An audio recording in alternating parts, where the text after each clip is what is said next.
కుటుంబ సభ్యుల్ని పోగొట్టుకుంటేనే ఆ బాధ మాటల్లో చెప్పలేం. అలాంటిది కన్న తల్లి కళ్ళెదుటే కన్ను మూస్తే ఆ కొడుకు గుండెలు అవిసేలా రోధించాడు. నిన్న విశాఖలో ఆర్టీసీ కాంప్లెక్స్ నుంచి రామా టాకీస్ వైపు వెళ్లే రహదారిలో జరిగిన రోడ్డు ప్రమాదం ప్రతి ఒక్కరి కంట కన్నీళ్లు పెట్టించింది. తన తల్లి ఆరోగ్యం బాగలేదు, బాగు చేయిద్దామని హాస్పిటల్కు వెళ్ళి తిరిగి వస్తున్న టైంలోనే జరిగింది రోడ్డు ప్రమాదం. ఇది ఒక క్షణం కళ అయితే బాగుంది అనిపించింది.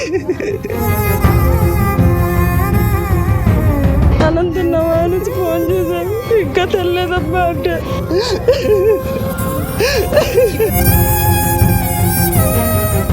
అమ్మని వెనక్కి తిరిగి చూసేసరికి కింద మిగతా జీవిగా పడి ఉంది.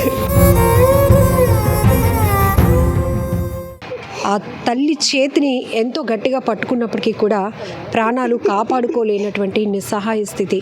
ఆ సమయంలో ఆ కొడుకు ఏడ్చినటువంటి తీరు, ఆ తల్లి మిగతా జీవిగా పడి ఉన్నటువంటి దృశ్యాలు ప్రతి ఒక్కరిని తీవ్రంగా కలిచివేశాయి, కన్నీళ్లు పెట్టించాయి.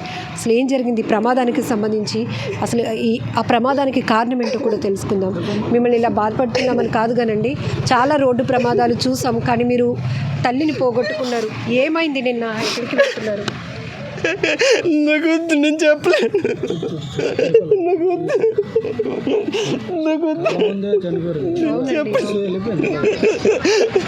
నేను చెప్పలేను.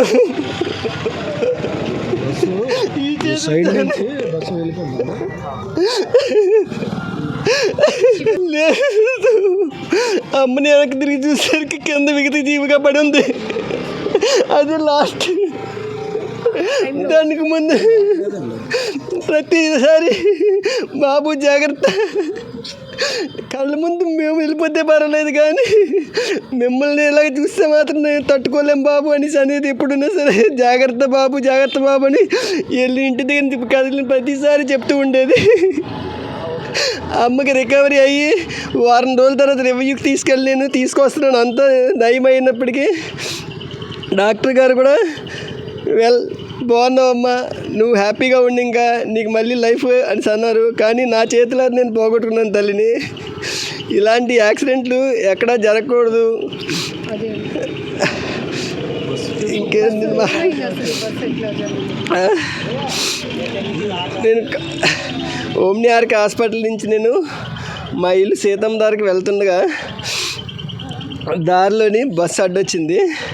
దాన్ని తప్పించుకునే ప్రయత్నంలో సైడ్కి వచ్చాను నేను. ఈలోపు అక్కడ ట్రాఫిక్ని అక్కడ బళ్ళు స్వీట్ ఇవి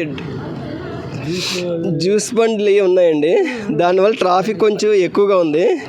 ఒక బండి అయినా నా మీదకి ఇలా వచ్చేసరికి నేను స్లో అయ్యి బ్రేక్ కొట్టాను. ఈలోపు బస్సు నాకు టచ్ అయింది. బండి ఇలా షేక్ అవడంతోనే అమ్మంతా పడిపోయారు. నేను ఇంకా పైన ఉన్నారేమో అనుకున్నాను. నేను ఇలా చూసేసరికి కనిపించలేదు అమ్మ. కింద చూసేసరికి అమ్మ విగతజీవిగా పడి ఉన్నారు. ఇది ఒక క్షణం కళ అయితే బాగుంది అనిపించింది. అమ్మని చేతిలో చంపుకున్నాను. ఇటువంటి ఇది ఎవరికి రాకూడదు, ఏ కొడుక్కి రాకూడదు. మా చెల్లిని, మా తమ్ముడిని, మా మేనగోళ్ళని అందరినీ బాధ పెట్టాను నేను. చాలా బాధాకరం అండి. ఎందుకంటే నిజంగా ఆ కొడుకు కళ్ళల్లో ఆ వస్తున్నటువంటి ప్రతి కన్నీటి బొట్టుకి ఒక ఆవేదన ఉంది. ఇలాంటి దుర్ఘటనలు, ప్రమాదాలు కల అయితే బాగుండేమో, మన వాళ్ళు దూరం అయ్యారు అనే బాధను మాత్రం అస్సలు సహించలేము, జీర్ణించుకోలేనటువంటి వాస్తవాలు అని చెప్పాలి. ఏమైందండి అసలు? అమ్మను ఏమవుతారు? ఆమె పేరేంటండి? మా మదర్ అండి. నేను వాళ్ళ అమ్మాయిని మాట్లాడుతున్నాను. నేను తునిలోని గ్రామ సచివాలయంలో పనిచేస్తున్నానండి. మహిళా పోలీసుగా వర్క్ చేస్తున్నాను.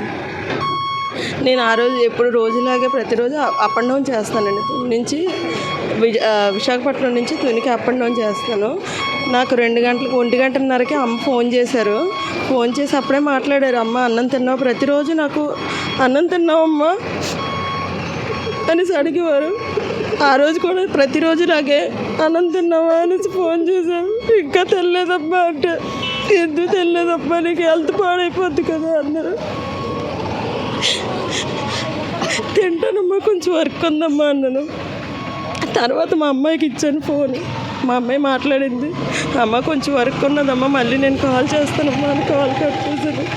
తర్వాత కొంచెం సేపటికి ఒక 1/2 గంటలోనే ఇలాగ మరణ వార్త వినాల్సి వస్తుందని అనుకోలేదు. నేనైతే నా తల్లి లాంటి తల్లి ఇంకెక్కడ ఉండదని అనుకుంటున్నాను. ఇంకెవరికి కూడా ఇలా జరగకూడదనేసి నేను దేవుడిని ప్రార్థిస్తున్నాను. Thank you. కొన్ని రోడ్డు ప్రమాదాలు చూస్తుంటే క్షణాల్లోనే మనుషుల ప్రాణాలు గాల్లో కలిసిపోతున్నాయి. ఒక్క క్షణం చాలు మన ప్రాణాలు పోవడానికి. ఇప్పటికే పెద్ద ఎత్తున రోడ్డు ప్రమాదాల మీద అవగాహన పెరుగుతూనే ఉంది. హెల్మెట్లు పెట్టుకోమని, వేగాన్ని తగ్గించమని, ఒకవేళ ట్రాఫిక్ రూల్స్ పాటించకుండా అతి వేగంగా వెళ్ళినా ఎలాంటి ప్రమాదాలు జరుగుతున్నాయో, మనుషుల ప్రాణాలు ఎంత ఈజీగా ఎలా పోతున్నాయో ఆ కుటుంబాలకే తెలుస్తుంది. తమ వారిని పోగొట్టుకున్నాం, తల్లులు పోగొట్టుకుంటున్నారు, తండ్రులు పోగొట్టుకుంటున్నారు, ఎదుగొచ్చిన పిల్లల్ని పోగొట్టుకుంటున్నారు.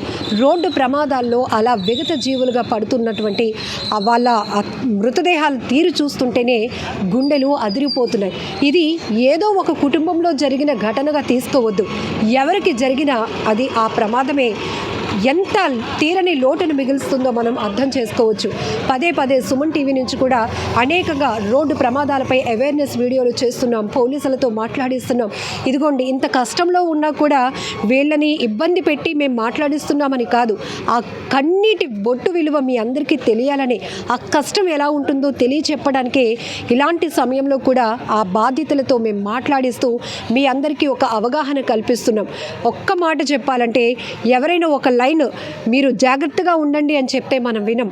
అజాగ్రత్తగా ఉంటే జరిగే నష్టం ఇంత దారుణంగా ఉంటుంది. ఇక్కడ కూడా విశాఖలో నిన్న జరిగిన రోడ్డు ప్రమాదం కూడా కన్న తల్లి ప్రాణాలు కన్న కొడుకు ఎదుటే పోతుంటే ఏమీ చేయలేనటువంటి పరిస్థితి. గుండెలు బాదుకునేలా అతను ఏడ్చాడు. ఆ రోడ్ యాక్సిడెంట్ జరిగిన ప్రాంతానికి మేము కూడా వెళ్ళినప్పుడు చుట్టుపక్కల వాళ్ళు కూడా చెప్తున్నారు, ఆ తల్లి అంట కేకలు వేస్తుందంట, ఆ బాధ తట్టుకోలేక కాపాడండి అంటూ. ఆ కేకలు విన్న మాకే అలా నీరుగారిపోయాం మేడం. కానీ ఆ కొడుకు కష్టం ఎలా ఉంటుందో ఊహించడానికి చాలా కష్టంగా ఉంది అన్నారు. నిజంగా చాలా బాధాకరమైన ఘటన ఇది.